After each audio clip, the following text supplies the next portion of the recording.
So it is about the age of blood stains, not about the age of the person.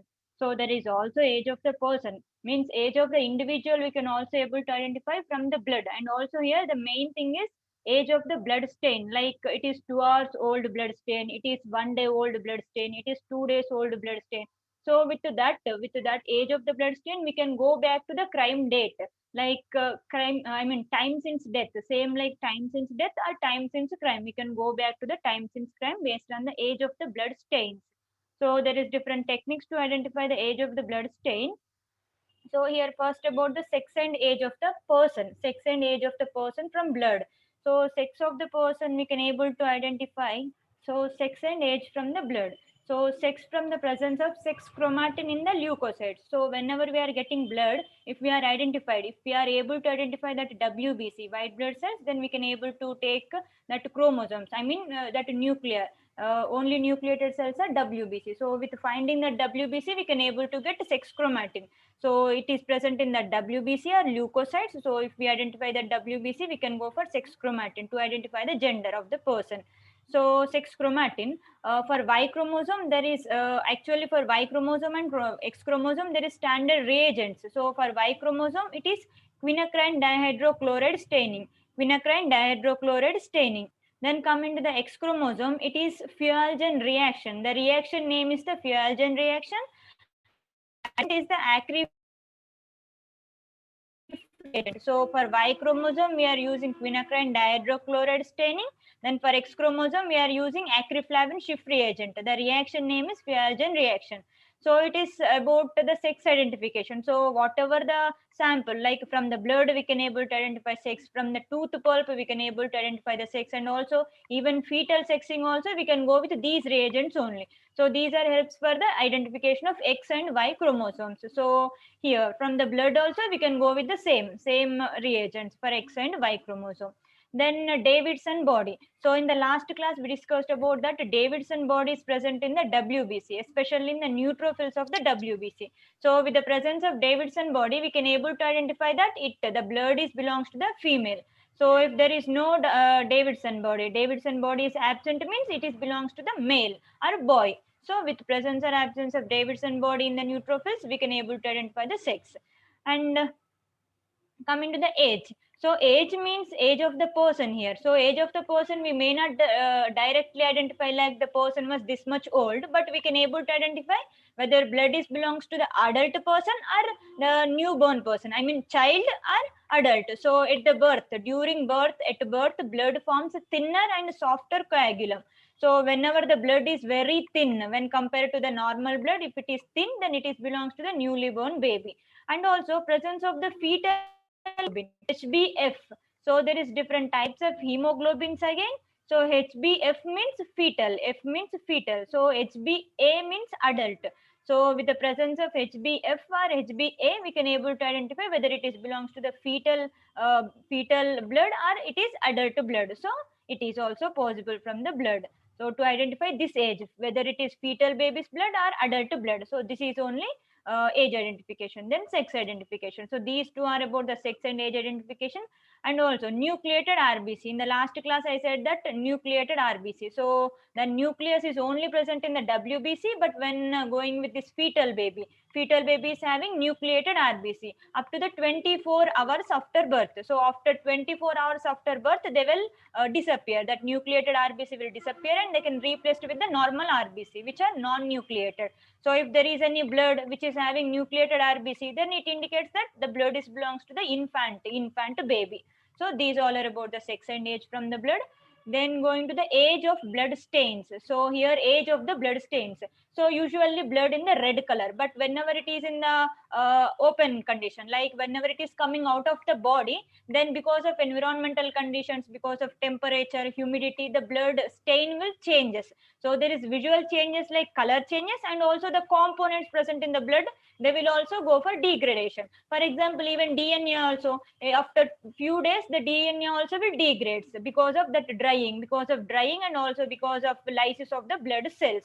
So this will happen. So based on these changes, we can able to identify that age of the blood stain. So there is some variety of factors, different factors will affect different this age of the blood stains. So age of blood stain is important for identification of the time since death or post-mortem interval, and also time since injury. So time since injury means whenever it is coming out of the body. Then variety of factors which determines the alterations of the blood stain, which includes type of formation of stain, then amount of blood.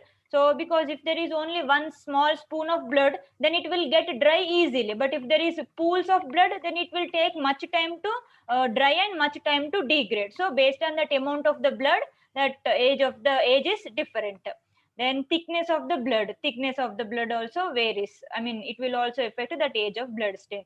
Then physical nature of the object, like if blood stain is on the surface, like smooth surface like tile, then tile may not absorb that blood, so it will take much time to dry, much time to becomes dry. But if the same blood stain is present on the cloth or any paper, then it can absorb easily, so it can easily dry when compared to the tile surface. So based on that physical nature of the object, it is also affect that age of blood stain. Then these factors affect determination of age of blood stains. So whenever these experts, forensic experts, they will go for this identification of the age of blood stain, they can focus on these all things. The blood stain is present on which surface, and also the amount of the blood and thickness of the blood. So these all things they can focus. I mean, these all things they can taken as factors, and they can go for estimation of the age from the blood stains. So here these all things I'm explaining here. So age, what are the different ways to identify age from the blood stain? So the first one is about the color or visual changes. So whenever blood in the fresh condition, whenever it is coming out of the body, it is in the bright red color. So after 24 hours, it becomes a reddish brown color because of the environmental, whenever it is exposure to the environment. So because of that, there is changes. 24 hours, after 24 hours, it becomes reddish brown. Then after few days, it becomes brown color. Then after the longer time, it becomes black color. So these all are the changes: bright red, reddish brown, brown color, black color. So for us, it is a little change, but that forensic experts, they can easily identify based on these blood stains at the crime scene. They can easily identify that whatever the factors, and also they can easily identify age of the blood stain based on these visual examination only. But also for accurate examination, there is different methods again to identify the age.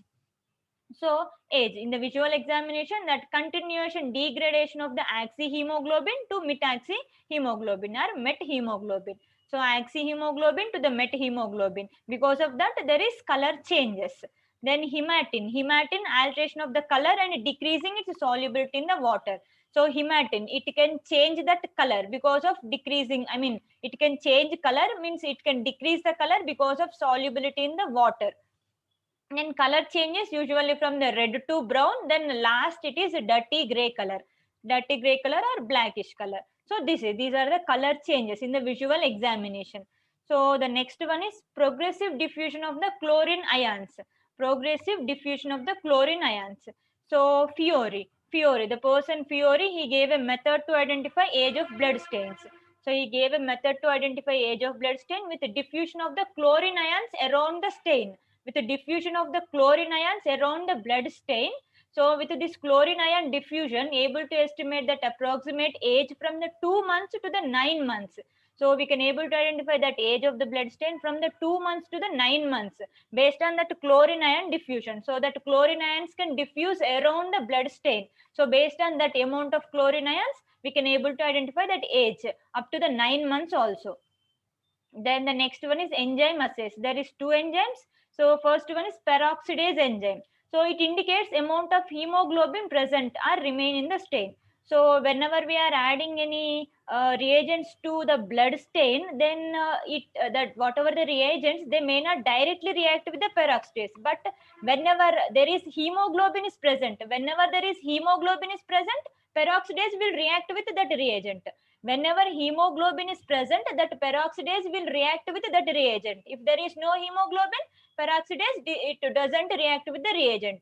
So it is also depends on the amount of hemoglobin. So if there is much amount of or large amount of the hemoglobin present, then peroxidase reaction is more. If there is less amount of the hemoglobin present, then peroxidase enzyme reaction is less. So based on that, it gives actually bluish color. So based on the intensity of the bluish color, we can able to identify that age of the blood stain. If it intensity of the blue color is more, then the blood stain is fresh one. If intensity of blue color is very less, then the blood stain is very old one. So this is about the peroxidase enzyme. And this peroxidase enzyme, it is also helps in the identification of the blood. So the same thing with identification of the blood means whatever the blood, it should have hemoglobin. So based on the hemoglobin, here again, hemoglobin doesn't react with the reagents. Hemoglobin doesn't react with the any reagents, but hemoglobin, it can activate that peroxidase, so that peroxidase will react with the reagents.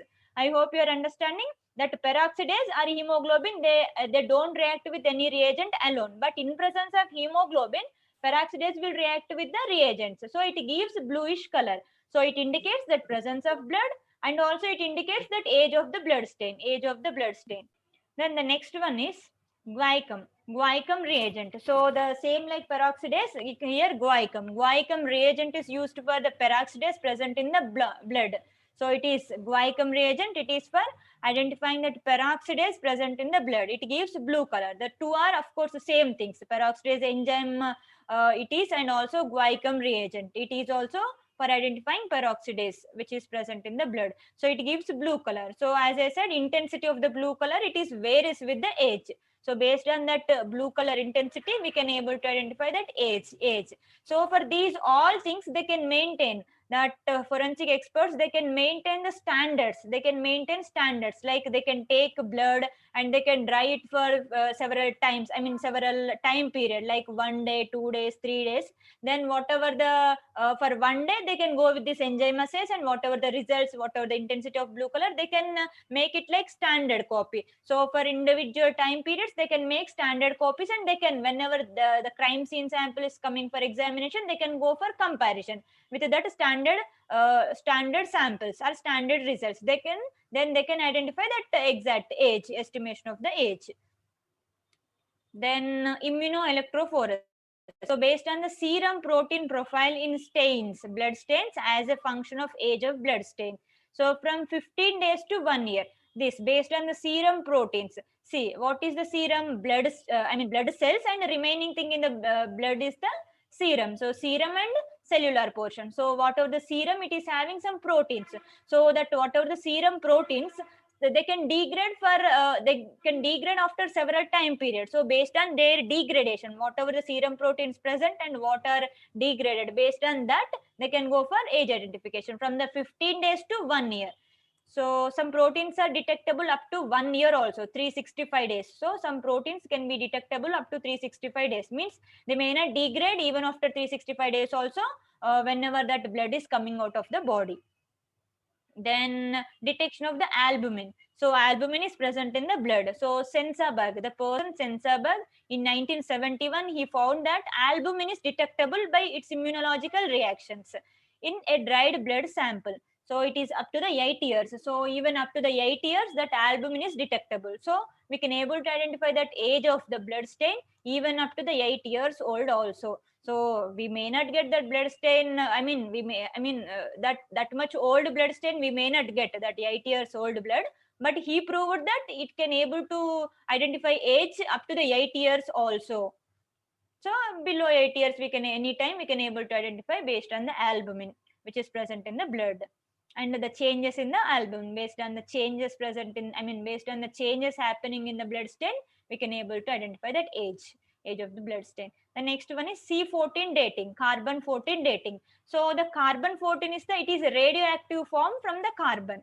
So C14, it is radioactive form from the carbon. It decays to nitrogen 14, N14, C14 to N14 with the process called beta decay. So based on these changes, based on the C14 to N14 beta decay changes, we can able to identify age, one thing. The next one is both plants and animals, they are having this C14 in their cells. Both plants and animals having carbon 14 in their cells, and also Animals can take both C14 and C12, both C14 and also C12 into the cells.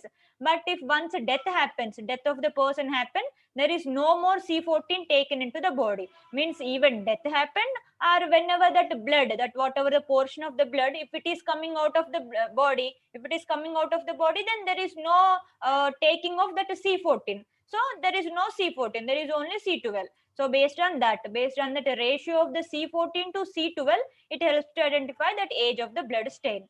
So one thing is from the beta decay, that changes of C14 to the N14 based on that beta decay, and also another one which is C14 to C12 ratio, because that C12 both are present in the cell. But whenever death happens or whenever blood is coming out of the body, there is no more C14 taking into blood, or say, taking into blood cells, or taking into the body. So based on the ratios between the C14 and C12, we can able to identify that age of the blood stain. Then RNA stability examination. So the DNA is present in the blood, but whenever comparing with that DNA, RNA is more stable, means it is less degradable. RNA is less degradable when comparing with the DNA. DNA can easily degrade, but RNA can susceptible for the longer time. So we are depending on the RNA. So study based on the levels. And here, why RNA, why not DNA? Means the DNA is much, it can easily degradable, but RNA is it can slowly degradable. So based on that RNA degradable levels or RNA stability levels, we can able to identify that age. And also that RNA is abundant than the DNA, means more quantity of RNA is present in the cells or in our body. So almost thousands of copies of RNA is present in individual cells. Then RNA is more susceptible to degradation, and also it can sustain with the high pH condition and high light conditions, and also whenever exposure to the chemicals also it can able to susceptible, that RNA. But DNA is whenever exposed to the pH, light, chemicals, it can easily degrade. So we can go with the RNA for identification of the age. Then RT-PCR assay. So reverse transcriptase polymerase chain reaction, RT-PCR assay, to identify RNA degradation levels. So for identifying that RNA degradation levels, we can go with the RT-PCR, and it helps to identify the age. So this is RNA stability examination. The next one is laser-induced fluorescence capillary electrophoresis. So laser-induced fluorescence capillary electrophoresis. It is also helps to determine the age of blood stains. Laser-induced fluorescence capillary electrophoresis. And then the next one is atomic force microscopy. So to study RBC structure, shape, and elasticity. So here one thing, whenever blood in the inside body, the blood cells shape is common. It is like donut shape, and also elasticity, structure, shape, these all are in the normal condition. But whenever the blood is coming out of the body, because of environmental temperature and also because of it is getting dry, because of that blood cells elasticity will lose, and also the shape and structure will change because of that dryness. So based on these elasticity changes of the cell, and also based on changes in the structure and shape of that cell, we can able to identify that age of the blood stain. So used for the high resolution imaging of the RBC and detection of elasticity changes on nanometer scale. So on the nanometer scale, they are identifying these changes of the RBC. That the cells we cannot able to see on the normal scale, but on the nanometer scale we can able to see. And also that structural changes, shape changes, we can able to see under this atomic force microscopy. So usually this up to 4 weeks, there is no much changes. There is no much alterations in this elasticity, shape, structure. Usually there is no much changes in the normal environmental condition.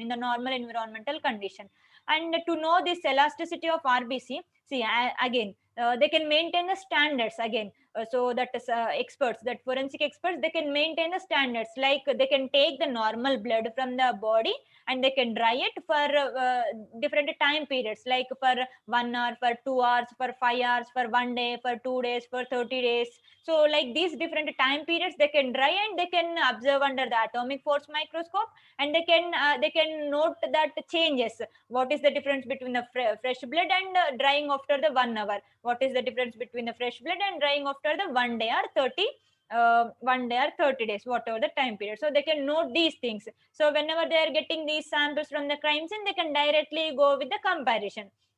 So this is, so to know the elasticity of the RBC, standards are collected from dried blood cells. So that standards, they can maintain that standards, so which are collected from the dried blood cells, like at 1.5 hour, 30 hours, for 31 days. So for different time periods, they can maintain these standards. So they can compare directly with these, whatever the question sample or crime scene sample, they can estimate the age. Then usually these changes occurs with the drying and also because of coagulation. Because of that clotting and also because of drying, they can we can able to observe that changes in the blood, changes like elasticity and also changes of the blood cells. So this is from the atomic force microscopy. So then paramagnetic resonance, electric paramagnetic resonance. So it is a type of spectroscopy. See, this one is this atomic force microscopy. It is non-destructible. So we are not destructing the sample, just we are observing under the microscopy only. Then we can go for further analysis also from the same sample of blood. Then this is electric paramagnetic resonance. It is a type of spectroscopy using for age estimation of the blood. And sometimes there is misestimation is possible with this electric paramagnetic resonance due to the environmental factors. So these all methods are for identifying that age of the blood stain based on the changes in the blood. So even after any changes also, we can able to identify that stain as blood, whether it is blood or not. And also this age estimation is also important. Same along with the identification of the blood, this age estimation is also important. So next one is reflectance spectroscopy. So it characterizes that color of the blood stain. So based on the color of the blood stain, see in the visual examination, we can able to see that bright red color and brownish red color, brown color, black color. So these changes only we can able to see with the naked eye. But under this spectroscopy, we can able to see that exact color. So based on that exact color, we can able to estimate age somewhat accurately. So determines hemoglobin in the stain. Then it is non-destructive method with using light source only. So this is also reflectance spectroscopy also a non-destructive method. We are not consuming the sample of the blood, we are just observing with a light source. Then we can use the same sample for further examination also. Then HPLC, so it is chromatography. So chromatography, so that whenever blood stain is present on any cloth surface, then we can able to estimate age with the HPLC. So whenever that blood stain deposited on the clothings, then we can able to extract that blood from the clothings. Then we can go with the HPLC system for identifying that age of the blood stain. Then aspartic acid racemization. So this is based on the estimation of DL aspartic acid, dextrolevo aspartic acid ratio in tissues. So this is actually, before going to the estimation of the age, there is one thing. So based on this aspartic acid ratio, dextro and levo aspartic acid ratio, we can go for age estimation of the person, not blood, age estimation of the individual from the tooth pulp. Usually from the tooth pulp aspartic acid ratio, we can go for the age estimation of the person. So same principle we are using for the this age estimation of the blood stain also. Same principle applying for the age of the blood stain with a racemization reaction in the blood stains for age determination. So same thing, same principle we are also using for this age estimation of the blood stain. Then these all are the about the different methods for age estimation of the blood stain. So this is about the age of blood stains and their estimation. I hope you are understanding my explanations.